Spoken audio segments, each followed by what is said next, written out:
നമസ്കാരം. ചെറിയൊരു ഇടവേളയ്ക്ക് ശേഷം അജ്ഞാതന്റെ വിളയാട്ടം പാകിസ്ഥാനിൽ തുടരുകയാണ്. ഭാഗ്യവശാലോ നിർഭാഗ്യവശാലോ കൊല്ലപ്പെടുന്നവരെല്ലാം ഇന്ത്യ നോട്ടമിട്ട ഭീകരാണ്. സിന്ധിലെ തീവ്രവാദ വിരുദ്ധ വകുപ്പിൽ നിലവിൽ നിയമിതനായ പാകിസ്ഥാൻ ഇന്റർ സർവീസസ് ഇന്റലിജൻസിലെ ഉദ്യോഗസ്ഥനായ അലി റാസ കറാച്ചിയിൽ അജ്ഞാതരുടെ വെടിയേറ്റ് മരിച്ചു. ജൂലൈ 7-നാണ് ആക്രമണം നടന്നത്. അക്രമികൾ അജ്ഞാതരായി തുടരുകയാണ്.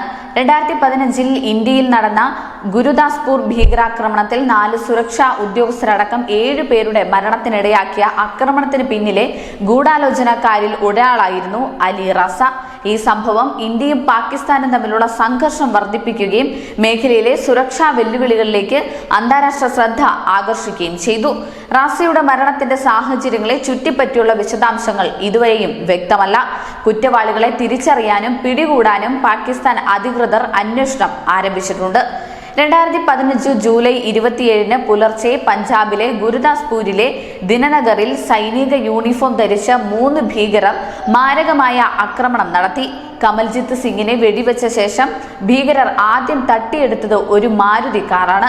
തുടർന്ന് അവർ ദിനാനഗർ ബസ് സ്റ്റാൻഡിന് ചുറ്റും വിവേചനരഹിതമായി വെടിയുതിർക്കുകയും ബാമിയലിൽ നിന്ന് വരികയായിരുന്ന ബസിനെ ലക്ഷ്യം വെക്കുകയും ചെയ്തിരുന്നു.